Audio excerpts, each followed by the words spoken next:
पाकिस्तान ने सीरीज 2-1 से अपने नाम की और इंडिया को सीरीज बराबर करने का चैलेंज है। This is Najib Al Hasnain honestly speaking. जनूबी अफ्रीका की टीम जो पाकिस्तान टी20 सीरीज खेलने के लिए आई थी वो बी टीम थी, इसमें कोई दो राय नहीं है। आज उन्होंने 3 चेंजेस करके उसको सी टीम में तब्दील कर दिया। लेकिन नेवरदलेस पाकिस्तान ने 2-1 से सीरीज अपने नाम की। हमारे जैसी टीम को जीत की बेइंतहा ज़रूरत है। हमें हारने की आदत पड़ गई है, तो 3-0 होना चाहिए था, लेकिन चलो 2-1 इज ऑल्सो नॉट बैड। लेकिन मुझे साउथ अफ्रीका के पॉइंट ऑफ व्यू से ये बात समझ में नहीं आती कि डिसाइडर गेम में उन्होंने ऐसे चेंजेस किए क्यों। वो क्या सोच रहे थे? What kind of attitude was that?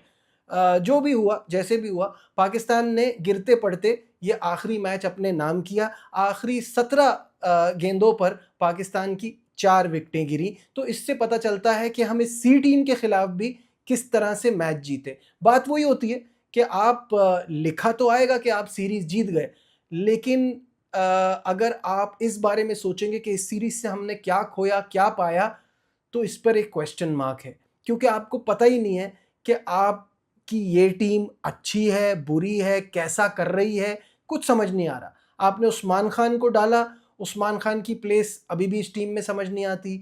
अगर आप उस्मान खान को विकेट कीपर रख रहे हो, आपने एक तवील अरसे से बैकअप विकेट कीपर के तौर पे साहबजादा फरहान को रखा, आधे ओवर उसने कीपिंग की, आधे ओवर इसने कीपिंग की, कोई क्लब का मैच चल रहा था, कोई मजाक हो रहा था, कुछ मतलब कंफ्यूजन इतनी ज़्यादा है कि अजीब सी सिचुएशन बन जाती है। बाबर आजम को बहुत बहुत मुबारकबाद, उन्होंने आज अपने फैंस को बड़े तवील अरसे के बाद कोई खुशी दी है। उन्होंने ये जो 50 की, टू बी एग्जैक्ट 68 रन्स की जो नॉक खेली ऑन 47 बॉल्स, तो तकरीबन 147 if I am not wrong के स्ट्राइक रेट से, 144 के स्ट्राइक रेट से खेले, जो कि उनके करियर का स्ट्राइक रेट 128 है। आज वो बहुत बेहतरीन स्ट्राइक रेट से खेले, बहुत अच्छे शॉट्स लगाए। अगेन मैं कहूँगा ये वीक ऑपोजिशन थी, वीक बॉलिंग थी, इसके खिलाफ भी नहीं करते तो कहाँ करते। लेकिन अच्छी बात है, कुछ कॉन्फिडेंस मिला होगा, और इस परफॉर्मेंस की वजह से वो प्लेयर ऑफ द मैच भी रहे। साइम ने कल के मैच में इतना ज़बरदस्त खेला था, उस मोमेंटम को आगे लेके जाते, उस परफॉर्मेंस से आगे बढ़ते। आज उन्होंने एक और अपॉर्चुनिटी वेस्ट की। साहबजादा फरहान को अपनी बैटिंग में मैं बार बार कह रहा हूँ कुछ चेंजेस लाने होंगे। वो बड़ी बड़ी हिट्स मार देते हैं, उसके बाद भी उनका स्ट्राइक रेट नहीं बढ़ रहा होता, और फिर वो अपनी विकेट एक पॉइंट पे आके थ्रो कर देते हैं just out of frustration I think. तो ये सारी चीज़ें देखना बहुत ज़रूरी है। खैर, इस टीम में जो कप्तान का काम है वो टॉस का काम है मेरे ख्याल में, और उन्होंने टॉस जीता, और ये बड़ी अच्छी बात हो गई क्योंकि यहाँ टॉस बड़ा क्रूशल होता है। बैटिंग की दावत दी जनूबी अफ्रीका को, और Shaheen Shah Afridi right from the word go proved that वो जब भी आएंगे स्टार होंगे, जब भी खेलेंगे ऐसी ही परफॉर्मेंस उनसे एक्सपेक्ट की जाती है। 3 विकेटें ली शाहीन ने आज, 26 रन देके अपने 4 ओवर में। Faheem Ashraf again what a fabulous series. एक मैच में तो उनको बॉलिंग नहीं मिली, उसके बावजूद आज भी उन्होंने 2 विकेटें ली। उस्मान तारिक का बड़ा ड्रीम डेब्यू हुआ, 2 विकेटें उन्होंने भी हासिल की 26 रन देके अपने 4 ओवर में। तो ओवरऑल पाकिस्तान की तरफ से ज़बरदस्त बॉलिंग रही। सलमान मिर्ज़ा, हमें एक बड़ा ज़बरदस्त टैलेंट मिला है। विकेट तो एक ली, लेकिन अपने 4 ओवर के कोटा में सिर्फ 16 रन दिए सलमान मिर्ज़ा ने।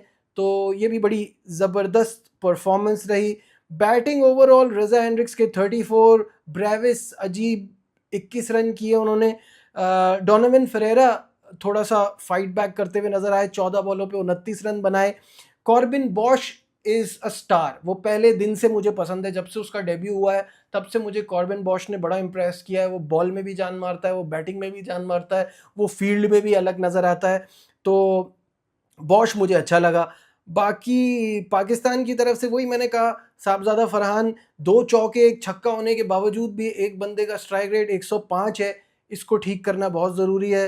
साइम ने फिर अपनी विकेट मतलब ऐसे ही थ्रो की, 6 बॉलों पे 0 उनका स्कोर। बाबर आजम ऑब्वियसली मैंने बताया बहुत ही ज़बरदस्त खेले। सलमान आगा के 33 ऑन 26 बॉल।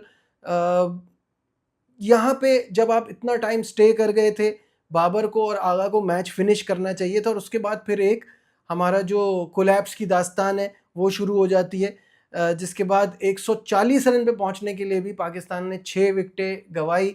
इस बॉलिंग के सामने जिनके एक्चुअली नाम सुन के आपको, अगर आपने ये मैचेस ना देखे होते तो बहुत सारे लोगों को पता भी नहीं होता कि साउथ अफ्रीका की बॉलिंग है। डोनोवन फरेरा, जॉर्ज लिंडे को तो सब जानते हैं, खैर Corbin Bosch, Lizaad William, Andile Simelane, if that's what his name is, Ottneil Baartman, एक ओवर कराया, 17 रन पड़े, ये ओवर क्रूशल था, इसमें फ़ायदा उठाया था तो रन रेट कुछ बेहतर हुआ था पाकिस्तान का। ओवरऑल कामयाबी हासिल की पाकिस्तान ने, लेकिन गलतियां अभी भी बहुत हैं जिनको ठीक करना, जिनको सुधारने की ज़रूरत है। अब we'll move to one day series, जहां शाहीन शाह आफरीदी कप्तान होंगे। उनकी कप्तानी में पाकिस्तान टीम कैसा करती है ये तो आने वाला वक्त ही बताएगा। मूविंग ऑन, अब बात कर लेते हैं थोड़ी सी भारत की और ऑस्ट्रेलिया की सीरीज़ की, जहां 1-0 से खसारे में जाने के बाद भारत के लिए एक अच्छी खबर है और एक बुरी खबर है। अच्छी खबर जो है उस पर हम बाद में आते हैं। बुरी खबर यह है कि ऑलरेडी 1 डाउन है और इस मैच को जीतना बहुत ज़रूरी है, अदरवाइज एक नाकाबिल शिकस्त बर्तरी हासिल हो जाएगी ऑस्ट्रेलिया को, क्योंकि वो फिर हार नहीं सकेंगे इस सीरीज़ में अगर वो कल का मैच जीत जाते हैं, क्योंकि एक मैच ऑलरेडी बारिश की नज़र हो चुका है। एक तो ये प्रॉब्लम है, साथ में जो इसमें असली प्रॉब्लम ये है कि वो मैक्सवेल की वापसी हो रही है, तो ये भी उनके लिए एक परेशानी की बात है। अब आ जाते हैं गुड न्यूज़ की तरफ। गुड न्यूज़ ये है कि जॉश हेजलवुड, जिन्होंने इंडिया की नाक में दम कर रखा है, वो अब सीरीज़ के बकिया मैचेस में नहीं होंगे। वो एशेस के लिए तैयारी करेंगे और उनका पूरा फोकस वहाँ होगा। ये बात सुनकर अभिषेक शर्मा के भी चेहरे पे एक इत्मीनान आया था जब उनको बताया गया, तो उन्होंने सामने से कहा वाकई वो बाकी मैचेस में नहीं होंगे। तो इससे अंदाज़ा होता है कि कितना इम्पोर्टेंट रोल रहा है जॉश हेजलवुड का इस सीरीज़ में। खैर आगे बढ़ें और बात करें कंडीशन के हवाले से, तो होबार्ट एक ऐसा ग्राउंड है जहां हाई स्कोरिंग मैचेस भी होते हैं और लो स्कोरिंग मैचेस भी होते हैं। फरवरी 2024 में यहां ऑस्ट्रेलिया और वेस्ट इंडीज़ के दरमियान मैच हुआ था, जिसमें दोनों टीमों ने 200 रन क्रॉस किए थे। जनवरी फरवरी में होबार्ट में 4 T20 मैचेस हुए थे, 190 फर्स्ट इनिंग एवरेज स्कोर था।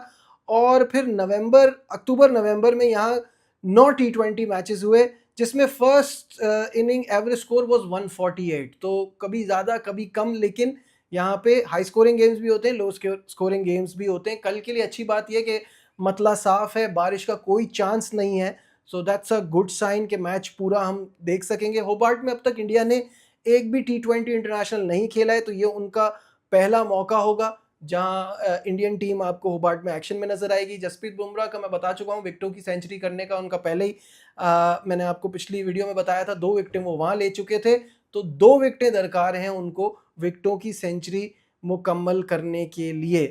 तो ये है कहानी, 100 विकेटें उनकी हो जाएंगी अगर वो ले लेते हैं, और दूसरे इंडिया के ऐसे बॉलर बन जाएंगे जिनकी 100 विकेट्स हो जाएंगी। पहले अर्शदीप सिंह हैं, जिनकी इतनी परफॉर्मेंस के बाद भी ऐसी कोई ख़ास इंपॉर्टेंस गौतम गंभीर की नज़रों में नहीं है। तो ये है सिचुएशन। क्या प्लेइंग 11 हो सकती है इंडिया की मेरे हिसाब से, वो भी आपको बता देता हूँ। शुभमन गिल, अभिषेक शर्मा, सूर्य कुमार यादव, तिलक वर्मा, संजू सैमसन, अक्षर पटेल, शिवम दुबे, रिंकू सिंह में से किसी एक को मौका मिलेगा, हर्षित राणा, कुलदीप यादव, वरुण चक्रवर्ती और बुमराह। अगेन अगर किसी को हटाकर आप अर्शदीप को डाल सकते हैं तो ये बहुत अच्छा होगा, बाकी करना वही है जो गौतम गंभीर ने करना है, मैं तो सिर्फ एक सजेशन ही दे सकता हूँ।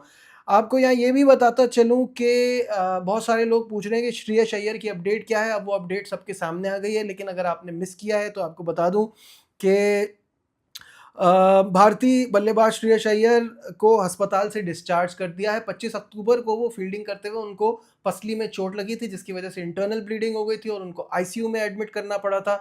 अब उनको डिस्चार्ज कर दिया है, जैसे ही उनको ट्रैवल की इजाज़त मिल जाएगी वो चले जाएंगे, जब तक वो सिडनी में ही क़याम करेंगे। और अब कुछ अपडेट्स ये आ रही हैं कि उनको बैक इन एक्शन आने में तकरीबन 2 महीने का टाइम लगेगा। श्रेयस मेरे बड़े फेवरेट प्लेयर हैं, मेरी दुआएं उनके साथ हैं, मैं चाहता हूँ वो जल्दी से रिकवर हों और एक्शन में दिखाई दें। तो ये है कहानी। चलते चलते कल big game between India and south Africa, ICC women's world cup का फाइनल। और इंडिया की जो अचीवमेंट है उस पर जितनी दाद दी जाए, जितनी तारीफ़ की जाए, जितना मैं जमेमा रोड्रिगेज के बारे में पढ़ रहा हूँ, देख रहा हूँ, मैं उनका फ़ैन हो गया हूँ। और मुझे लगता है कि ये जो लड़कियों की अचीवमेंट है ना, देखिए ऑस्ट्रेलिया 100 साल आगे है विमेंस क्रिकेट में, इन एशियन टीम से। अगर इंडिया उनको हरा रही है तो इसका मतलब है कि ये बहुत बड़ी अचीवमेंट है। So you guys should be very proud of your girls, और उम्मीद करते हैं एक मज़ेदार मुकाबला हो। साउथ अफ्रीकन लड़कियों ने भी बड़ी मेहनत की और बड़ी ज़बरदस्त क्रिकेट खेली है, तो ये एक धमाकेदार फाइनल होगा और देखने में मज़ा आएगा। आप क्या सोचते हैं कमेंट्स में ज़रूर बताइएगा। लाइक शेयर सब्सक्राइब देखते रहिए नजीबुल हसनैन ऑनेस्टली स्पीकिंग।